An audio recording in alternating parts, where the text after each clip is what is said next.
Hello friends, কেমন আছেন সবাই? আশা করি অনেক অনেক ভালো আছেন এবং আয়ন হোমিও ক্লিনিক এই চ্যানেলটির সাথেই আছেন। আজকে আপনাদের সঙ্গে যে বিষয়টা নিয়ে আলোচনা করব সেটি হচ্ছে ইরেকটাইল ডিসফাংশন থেকে কি করলে, কি নিয়ম মেনে চলতে পারলে আপনি এ থেকে মুক্তি লাভ করতে পারবেন। ভিউয়ার্স, সর্বপ্রথম বলতে গেলে আপনার লাইফস্টাইল চেঞ্জেস, অর্থাৎ আপনি যদি আপনার জীবনধারাটি পরিবর্তন করতে পারেন, সেটি হোক খাদ্য খাবার, সেটি হোক আপনার ফিজিক্যাল এক্সারসাইজ, সেটি হোক আপনার কিছু চিন্তা শক্তি, এগুলো যদি আপনি কাজে লাগাতে পারেন তাহলে অনেক ক্ষেত্রেই আপনি এ থেকে রিকভারি করতে পারবেন। এখন আপনাকে কি করতে হবে? অনেক ক্ষেত্রে আপনি কিছু নিয়মকানুন মেনে চলতে পারলে, কিছু খাদ্য খাবার মেনে চলতে পারলে অনেক সময় চিকিৎসার বিকল্প যে ব্যবস্থাটি আপনার জন্য হতে পারে। এবং সেই বিকল্প ব্যবস্থাগুলি কি? সেই বিকল্প ব্যবস্থাগুলি যদি আপনি মেনে চলে যদি আপনি এটি ভালো হতে পারেন তাহলে তো আপনি সুস্থ হয়ে যাচ্ছেন। যদি এই সমস্ত বিষয়গুলি মানার পরেও যদি আপনি সুস্থ না হতে পারেন তবে আপনি চিকিৎসা গ্রহণ করতে পারেন। এবার এখন কী বিষয় আপনাকে মেনে চলতে হবে? প্রথমেই বলতে গেলে আপনি যদি অতিরিক্ত ধূমপান করে থাকেন কিংবা অতিরিক্ত অ্যালকোহল সেবন করে থাকেন এবং অন্যান্য মাদক দ্রব্য যদি আপনি সেবন করে থাকেন তাহলে এগুলো পরিহার করুন। আস্তে আস্তে দেখবেন যে আপনার একটি পরিবর্তন এসে যাচ্ছে। আর যদি পরিবর্তন এসে যায় তাহলে আপনি থেকে রিকভারি করতে পারছেন। দ্বিতীয়ত, আপনার যদি দৈহিক ওজন বেশি থাকে তাহলে ওজনকে একটু নিয়ন্ত্রণ করার চেষ্টা করুন। অর্থাৎ আপনি দিনের কোনো অংশে একটু ফিজিক্যাল এক্সারসাইজ অর্থাৎ শারীরিক ব্যায়াম করে দেখতে পারেন। অর্থাৎ ব্যায়াম করলে আপনার রক্ত সঞ্চালনটি বৃদ্ধি পায় এবং অনেক সমস্যা থেকে আপনি মুক্তি পেতে পারেন। বিশেষ করে ইরেকটাইল ডিসফাংশনের মতন সমস্যা আপনার দূর হয়ে যেতে পারে।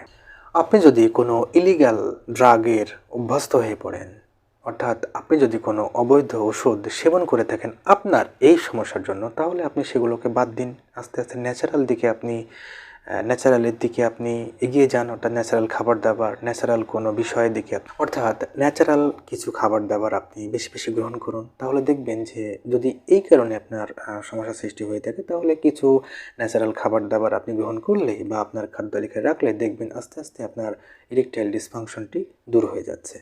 এরপরে যে বিষয়টি হচ্ছে কাউন্সেলিং। আপনি যদি আপনার দাম্পত্য জীবনে কাউন্সেলিংয়ের বিষয়টিকে গুরুত্ব দিয়ে থাকেন, চিকিৎসার পাশাপাশি যদি আপনি কাউন্সেলিংয়ের বিষয়টি গ্রহণ করে থাকেন তাহলে কিন্তু আপনার অনেক মানসিক চিন্তা বিকাশের পরিবর্তন ঘটবে এবং আপনি দেখবেন যে আস্তে আস্তে আপনাদের ভিতরে একটি কাউন্সেলিংয়ের কারণে আপনার অনেক পরিবর্তন এসে যাচ্ছে। অর্থাৎ দাম্পত্য জীবনে যে সমস্ত বিষয়গুলি আপনার সমস্যা হচ্ছে, অর্থাৎ মানসিকভাবে আপনি দুশ্চিন্তাগ্রস্ত হয়ে আপনি এবং আপনার পার্টনার যদি এই বিষয়টা নিয়ে কাউন্সেলিং করেন তাহলে হয়তো অনেক বোঝাপড়ার ভিতরে এটি অনেক পরিবর্তন আপনার আসতে পারে। এছাড়াও আপনার যদি ডায়াবেটিস এবং অন্যান্য দীর্ঘমেয়াদী রোগ, যেমন দীর্ঘমেয়াদী কোনো কিডনির রোগ, কোলেস্টেরলের কোনো সমস্যা, এছাড়াও হার্টের কোনো সমস্যা বা লিভারের কোনো সমস্যা বা অন্যান্য সমস্যা থেকে থাকে আপনি প্রতিনিয়ত চেক আপ করুন। আপনার ডায়াবেটিসটি আপনি নিয়ন্ত্রণে রাখার চেষ্টা করুন এবং আপনার শরীরের প্রতি আপনি যত্ন নিন এবং একটি নিয়মের সাথে আপনি চলাফেরা করার চেষ্টা করুন। তাহলে দেখবেন যে অনেক ক্ষেত্রেই আপনি আপনার যে সমস্যাগুলো ছিল সেই সমস্যাগুলো অনেক ক্ষেত্রে আপনি রিকভারি করতে পারছেন এবং নিয়মিত স্বাস্থ্য সচেতনতার কারণে আপনি আপনার ইরেকটাইল ডিসফাংশন থেকে অনেক দূরে থাকতে পারবেন এবং এটি থেকে আপনি মুক্তি লাভ পেতে পারেন।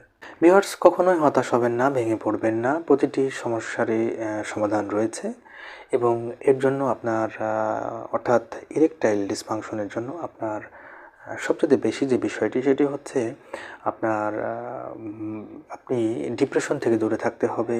আপনার কিছু ন্যাচারাল খাবার দাবার গ্রহণ করতে হবে এবং আপনার লাইফস্টাইলের ধারাকে পরিবর্তন করতে হবে এবং আপনার দাম্পত্য কলহ থেকে আপনাকে দূরে থাকতে হবে। আপনাকে শারীরিক ব্যায়াম করতে হবে এবং মনকে প্রফুল্ল রাখার চেষ্টা করতে হবে।